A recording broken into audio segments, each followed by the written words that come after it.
Okay, I guess we are live. All right, welcome back to Ask Me Anything Sunday session. My name is Jason. Basically, this is what we do every Sunday night. I go live on my YouTube channel as well as on my Facebook group to actually answer questions posted by you on my YouTube channel and my Facebook group about Facebook advertising and digital marketing. Now, in this very special episode, starting from today, we're going to cover another topic that is, about YouTube marketing because I truly believe, it's very important for us to start looking at something beyond Facebook. Last week I had a discussion with one of my coaching clients. What happened with them was actually they spent a lot of money in the past, I think at least 4 to 5 years.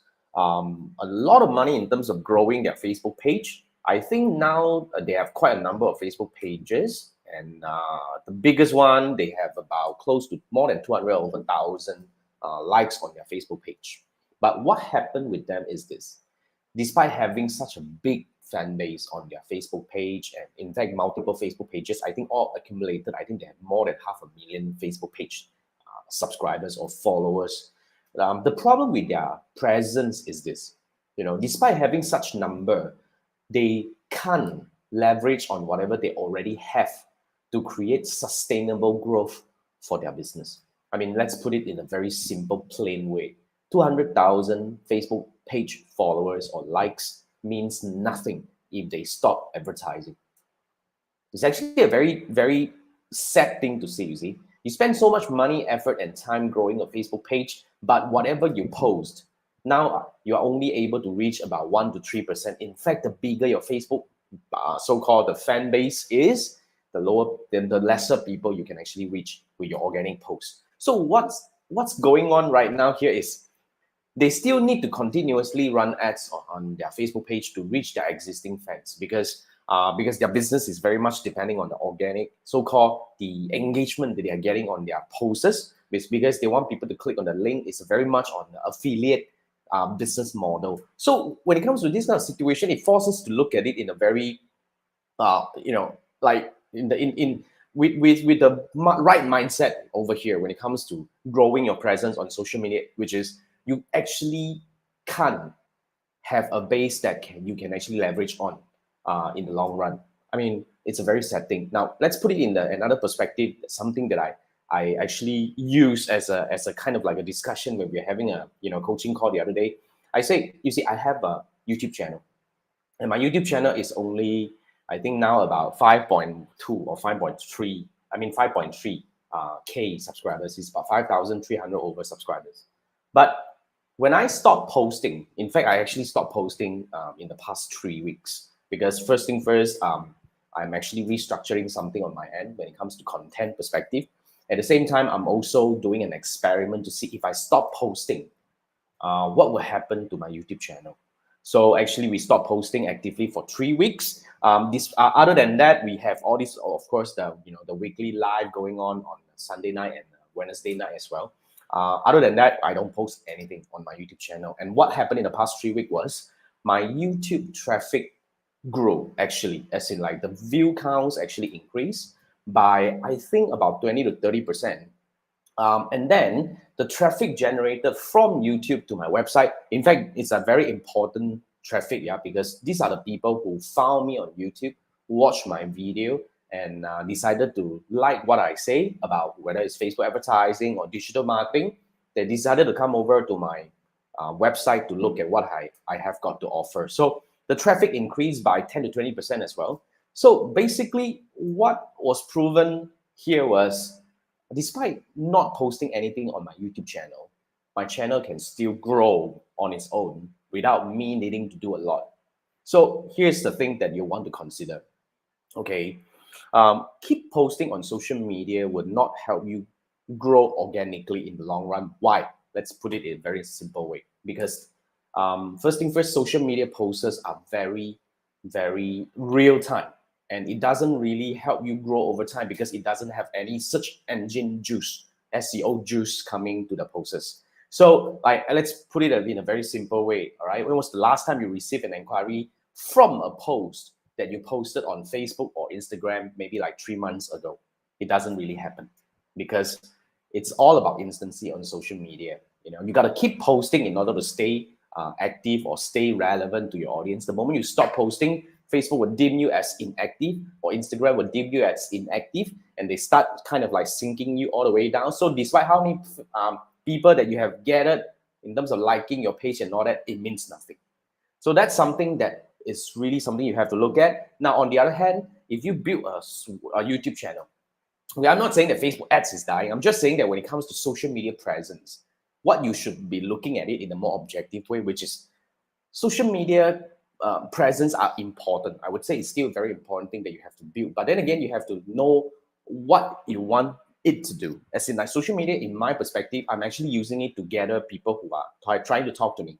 So people who want to find out more about my programs, my coaching programs, they will DM me, they will drop me a message on Facebook, on my Facebook page. But these are the people who have been nurtured, you see. They are not the new people that I'm attracting, but I'm using YouTube to attract new people. And YouTube, on the other hand, is a very different animal compared to Facebook and Instagram, because YouTube is actually a presence that will grow over time. Because first thing first, you have to understand YouTube is a search engine. It's the second largest search engine in the world, owned by the largest search engine in the world, which is Google. So when these two things combine, it will help you generate a whole new level of search engine visibility. Just imagine for my business, right? People would not go to Facebook and look for Facebook ads training or Facebook ads coaching or YouTube marketing coaching. But people will go to Google and look for Facebook ads problem. This is what I'm facing right now. I'm looking for a solution, or how do I grow a YouTube channel for B2B business or something like that. So this is where people with the right intent would go to. So when you build a YouTube channel, you only need to build, the right foundation. Like what I did was I actually built a very strong foundation in the past 2 years. Of course, I was a little bit more rigorous when it comes to posting, because up to now, right, I actually started posting actively on my YouTube channel in 2020, sometime in July. And up to now, I think we are about 2 years down, 2020 and 2021 and 2022. Now we are only 2 years old. I've already posted about more than 800 videos. Of course, this also combined my live videos and all that. But yeah, it's a lot. I was posting daily. In fact, I'm going back to the routine to post daily moving forward, but you don't need to. Okay, what I'm saying here is, if you're able to generate a very strong foundation content and you do it in a very strategic way, where you send the signal to YouTube and Google very clearly about what your channel is standing for and what kind of content or what kind of solution that you're bringing to the people who are looking for an answer, you can actually build a very strong YouTube presence, which is going to help you on a few things. First thing first, it's going to drive the right people to you. Whether you have a website or not, it doesn't really matter. So I would just want to look at the other way around, right? If you go Facebook, you attract new people if you run ads, right? But these are the people who are new to you. And if they like your page, then they will have to go through a different kind of journey in order to be nurtured and to be ready and to understand you, to know what you offer, and to buy from you. So that's one journey. But I want you to look at the other journey here, which is, if a person found you on Google or YouTube and started from watching your video first thing first, the nurturing process already started right away, and you are nurturing a people who are already looking for you as a solution. So when these things happen, after they watch your video or probably multiple videos down in your YouTube channel, they are convinced, and when they come back to you to find you, whether it's on Facebook page or you have a website, then it's very much connected, and these are the people who are totally ready to buy.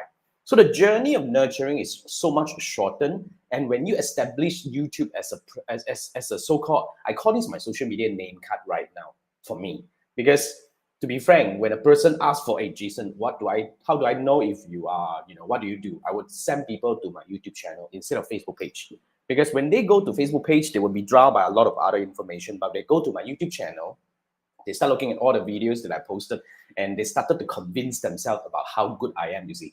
So just imagine, even you don't have a website, you just need to send people to your YouTube channel, because this is the best place for you to gather all the information, because it's built that way, you see. YouTube is built in a way for people to consume video, and it's structured in a way where when they start consuming a video, even though they don't subscribe to your channel, they will start seeing a lot more of the videos appearing on their newsfeed, on YouTube newsfeed and all that, in the searches and all that, it actually start helping you to nurture these audiences. So what I'm actually trying to advocate here is I believe every business needs to have a YouTube channel. That's what I think. Every business needs to have a YouTube channel for a few reasons. First thing first, you need to have a stronger place that can help you gather or build organic traffic in the long run. Because in my opinion, YouTube is the best way to actually grow organic traffic with no cost. Seriously, no cost. Because if you look at SEO, if you are using your website and build your SEO, okay, I'm not saying that it can't work, but you all know that, if you want to build SEO, it takes time. All right. If you start doing SEO activities, you probably will start seeing some result in 3 to 6 months' time. And in order to sustain it, you probably need to do it for like probably a year. That's what I learned from my my SEO so-called experts, friends.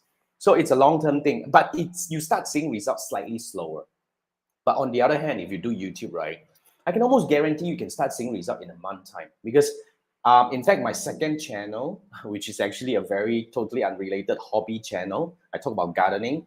It hit 1,000 more. Now more than 1,000 subscribers, and we are into monetization now, which is we have surpassed. We have actually exceeded 4,000 watch hours in only under 6 months' time. And in fact, right, for this channel, I actually learned another way to grow on YouTube traffic, as in like organic traffic to your YouTube channel and your videos, because I unlocked the so-called, in a way, the secret, I would call that, to actually get YouTube to recommend your content in a more aggressive way. You see, one thing about YouTube is every one quality views you get on your YouTube videos, YouTube is going to get you 7 more potential people who are likely to watch and like your video. That's how YouTube is helping you to promote your video and your channel to people who are really interested in your product or services. So that's the reason why you want to start looking at it. So, after started talking about this thing last week, I actually received some questions, and I want to quickly go through that. Now, the first question that I get here is, because I created a post last week, and I talk about the importance of YouTube marketing, and I also shared my case study about how I stopped posting on my YouTube channel, and eventually we can still see growth in terms of traffic and referral traffic to my website. So somebody actually asked me about this. He said, do I need to have a website before I start YouTube marketing? Because to him is this, in order to get SEO, I need to have a website. So when I build a YouTube channel, if I don't have a website, it's somehow disconnected. The journey is disconnected. In fact, this is not true. I'm just saying that your website is a place for you to actually, of course, get those people who are interested to work with you to go on. But I mentioned to you just now, not all these people who watched my video ended up going to my website. Of course, if you have a website, that's ideal, because this is where you can actually set up pixel, you can do your retargeting. Imagine you can use YouTube as a top of funnel channel acquisition, as in like traffic acquisition, bringing the highly intended people who are already looking for an answer or a solution from you to watch your video. And after that, they are convinced, they click and go to your website. And these are the people who are ready to buy. So even though they don't buy, you can use Pixel to gather information, and you can start doing very high quality kind of retargeting campaign on YouTube or on Facebook and Instagram.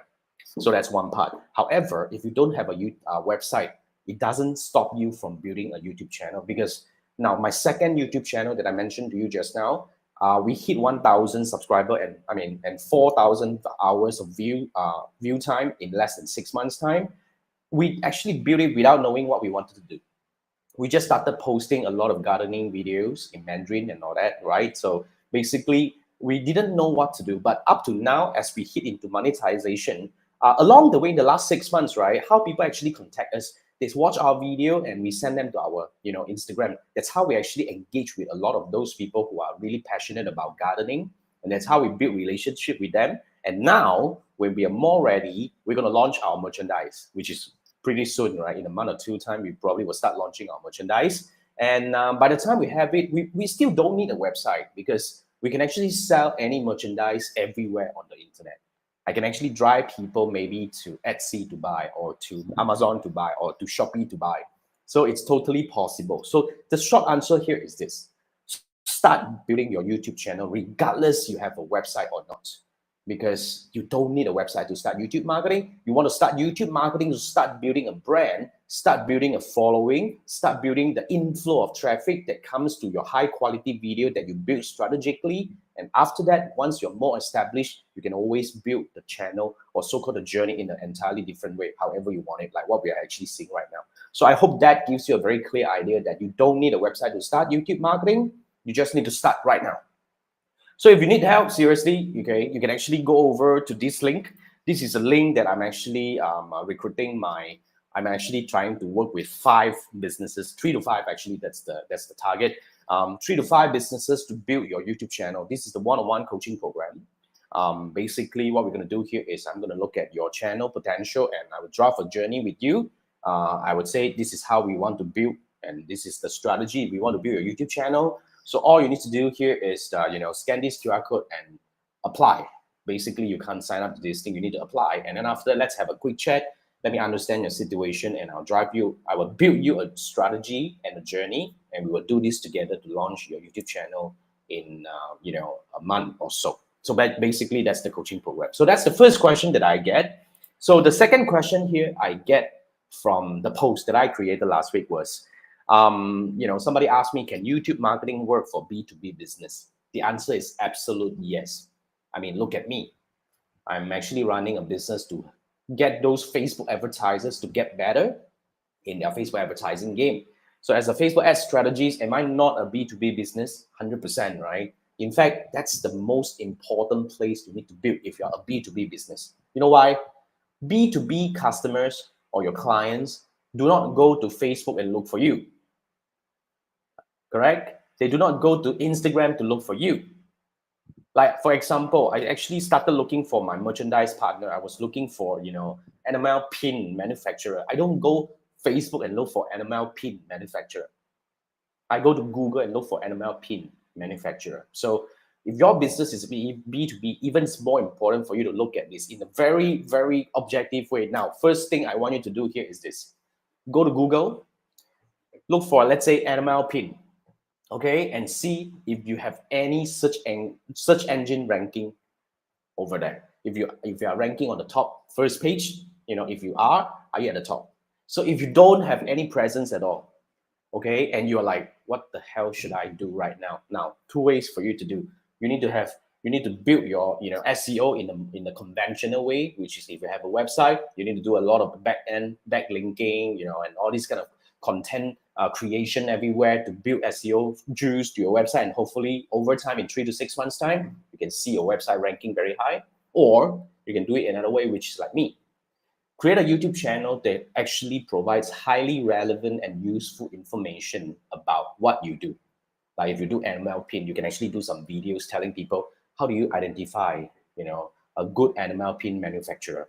What are the differences between animal pins? 0.9 mm and 0.7 mm. What's the difference between these two things? I mean, I was so confused when I was looking for the manufacturer. So these are the questions that people will be asking. And when you are able to create content that answers questions, you establish yourself as of course, an expert and an authority in what you do. And eventually, if I looked or after I watched all these videos, if I'm convinced, and I'll be like, okay, now how can I talk to you?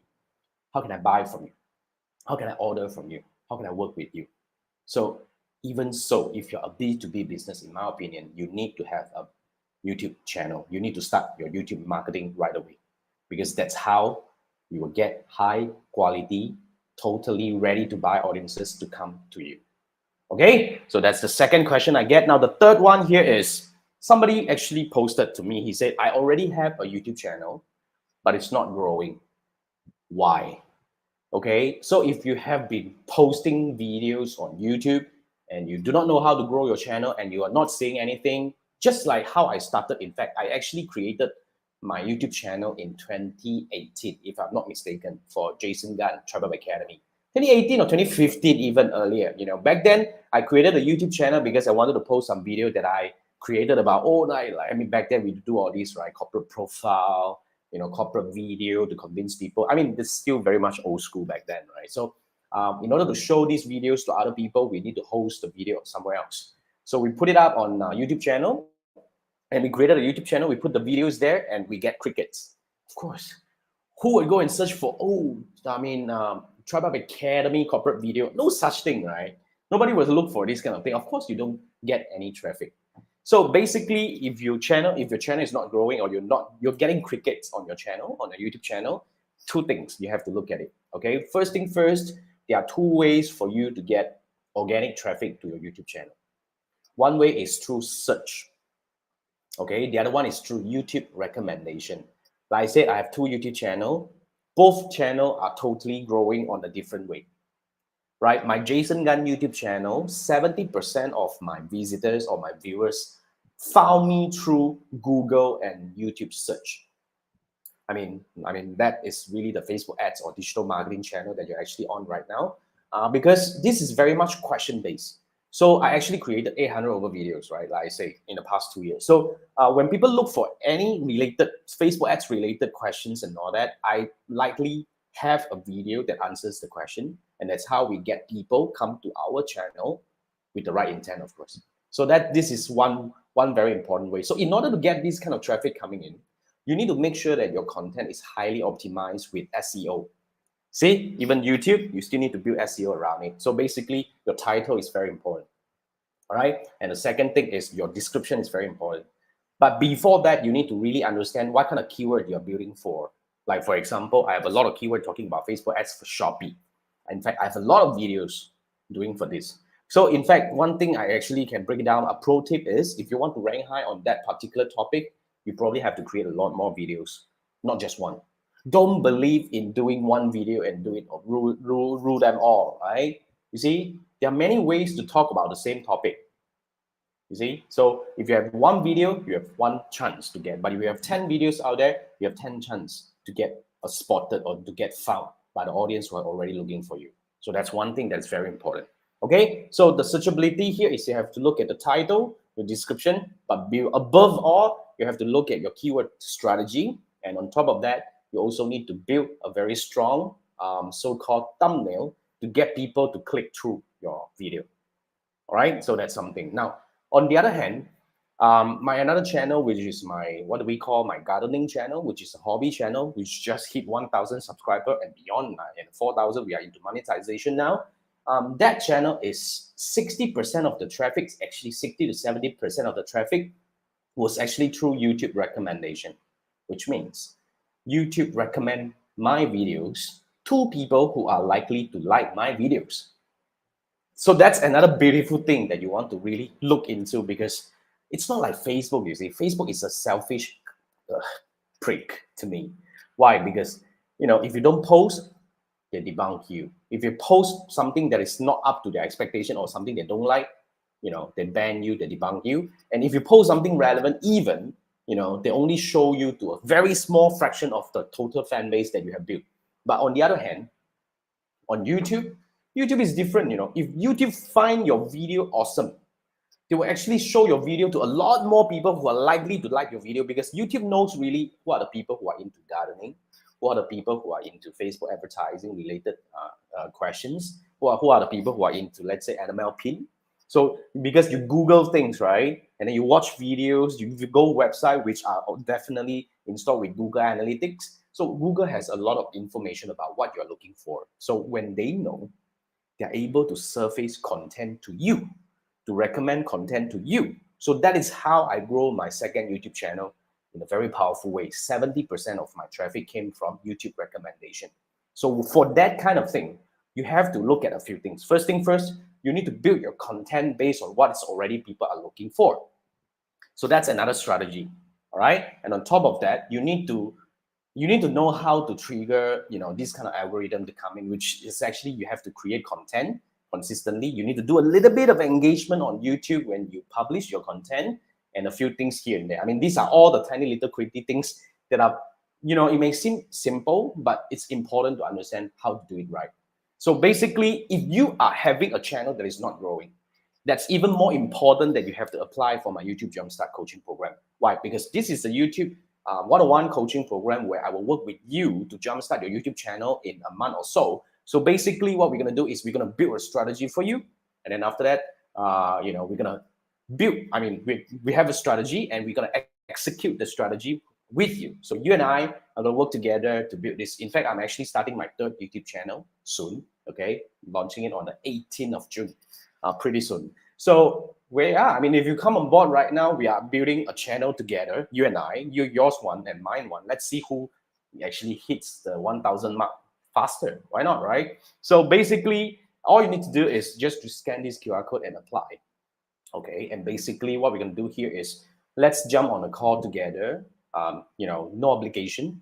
Just find out what you do and how can our program help you. If we see fit, then let's work together. If not, I promise you'll walk away with some advice that can really help you grow your YouTube channel. So that's what we are promising over here.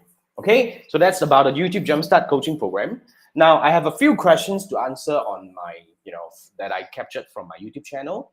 Basically, the first one is actually from Katarina.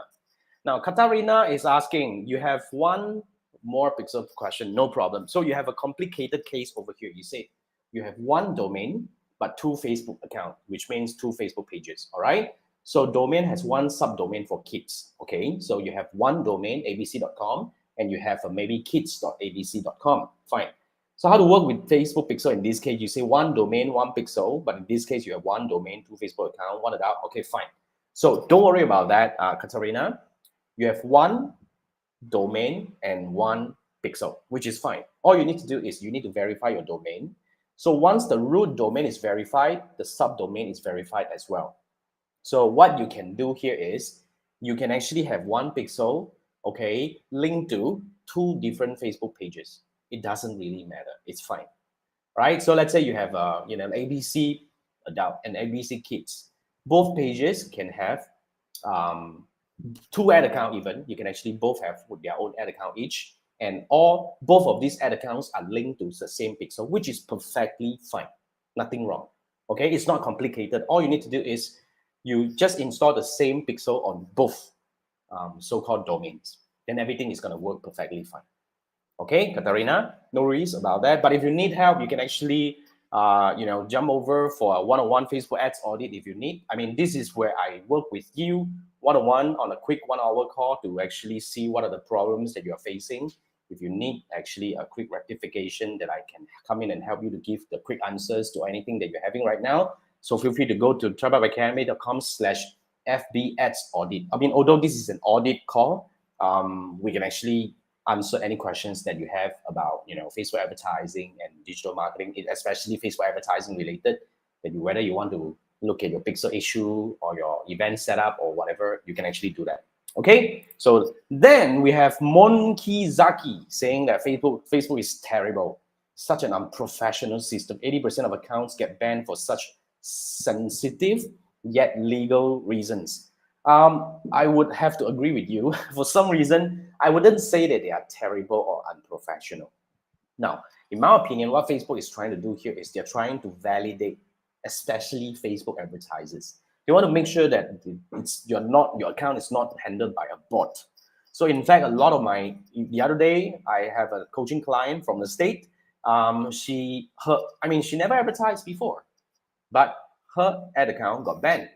I mean, she was informed by Facebook saying that, oh, we are restricting your ability to run ads because of some suspicious whatever. All you need to do is to validate your ID.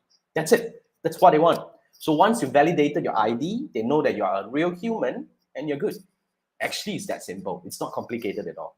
So I think what Facebook is trying to do here is they're trying to make sure that everybody who run ads are real people so that they can actually have better control over their advertisement. So it's not a big deal. So yeah, Monkey Zaki. So if there's anything happen, look for the option. Always follow the steps that they are giving you to see what they are asking you to do. So everything will be fine.